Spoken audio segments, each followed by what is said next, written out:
4. षड्यंत्रकारी। Kiki अरु को ओस के बारे में ज्यादा जानकारी नहीं थी और न ही वहां रहने वाले जानवरों के बारे में, लेकिन पुराने नोम की योजना उसे काफी उचित लगी। उसे थोड़ा संदेह था कि रुगेडो किसी तरह से उससे बेहतर बनना चाहता है और उसने अपने साथी षड्यंत्रकारी पर कड़ी नजर रखने का संकल्प लिया। जब तक वह परिवर्तनों के गुप्त शब्द को अपने तक ही सीमित रखेगा, रुगेडो उसे नुकसान पहुंचाने की हिम्मत नहीं करेगा और उसने खुद से वादा किया कि जैसे ही वे ओस पर विजय प्राप्त कर लेंगे, वो पुराने नोम को संगमरमर की मूर्ति में बदल देगा और उसे हमेशा उसी रूप में रखेगा।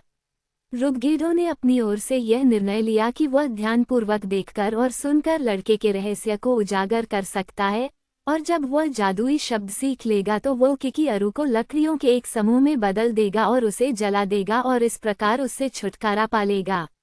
दुष्ट लोगों के साथ हमेशा ऐसा ही होता है, उन पर एक दूसरे पर भी भरोसा नहीं किया जा सकता। रुगेडो को लगा कि वह किकी को बेवकूफ बना रहा है और किकी को लगा कि वह रुगेडो को बेवकूफ बना रही है, इसलिए दोनों खुश थे। रेगिस्तान में बहुत दूर है, लड़के ने टिप्पणी की, और रेत गर्म है और जहरीली भाप छोड़ती है। चलो शाम तक इंतजार करते हैं और फिर रात में उड़कर पार चले जाते हैं जब मौसम ठंडा हो जाएगा। पूर्व नोम राजा इस बात से सहमत हो गया और दोनों ने उस दिन का बाकी समय अपनी योजनाओं पर बातचीत करते हुए बिताया। जब शाम हुई तो उन्होंने सराय के मालिक को पैसे दिए और पास ही में खड़े पेड़ों के एक छोटे से झुरमुट में चले गए। कुछ मिनट यहीं रुको और मैं जल्दी ही वापस आ जाऊंगा, किकी ने कहा और तेजी से चलते हुए नोम को ग्रोव में खड़ा छोड़ दिया। रुगेडो को आश्चर्य हुआ कि वो कहाँ चला गया, लेकिन वह चुपचाप अपनी जगह पर खड़ा रहा, जब तक कि अचानक उसका रूप एक बड़े बाज के रूप में बदल गया और उसने आश्चर्य से एक तीखी चीख निकाली और एक तरह की घबराहट में अपने पंख फड़फड़ाए। तुरंत ही ग्रोव के पार से उसकी चील की चीख सुनाई दी और एक और चील, जो रूपांतरित रुगेडो से भी बड़ी और अधिक शक्तिशाली थी, पेड़ों के बीच से उड़ती हुई आई और उसके पास आकर बैठ गई।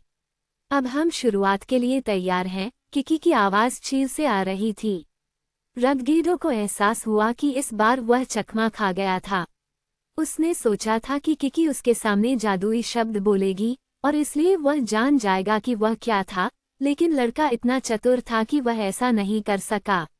जैसे ही दोनों चीलें हवा में ऊंची उड़ान भरकर उस विशाल रेगिस्तान में उड़ान भरने लगी जो उसकी भूमि को शेष विश्व से अलग करता है, नोम ने कहा, जब मैं नोम्स का राजा था तो मेरे पास परिवर्तन करने का एक जादुई तरीका था जो मुझे अच्छा लगता था, लेकिन इसकी तुलना आपके गुप्त शब्द से नहीं की जा सकती थी। किसी को भी बदलने से पहले मेरे पास कुछ खास उपकरण होने चाहिए थे, पास बनाने चाहिए थे और बहुत सारे रहस्यमय शब्द बोलने चाहिए थे। तुम्हारे जादुई औजारों का क्या हुआ?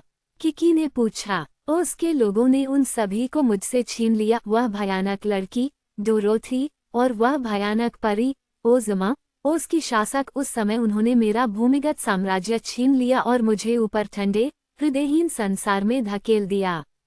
तुमने उन्हें ऐसा क्यों करने दिया? लड़के ने पूछा। खैर, रुगेडो ने कहा, मैं कुछ नहीं कर सका। उन्होंने मुझ पर अंडे फेंके, अंडे, भयानक अंडे, और अगर एक अंडा भी नोम को छू लेता है तो वह जीवन भर के लिए बर्बाद हो जाता है। क्या किसी भी प्रकार का अंडा नोम के लिए खतरनाक है? किसी भी तरह का और हर तरह का अंडा ही एकमात्र ऐसी चीज है जिससे मुझे डर लगता है।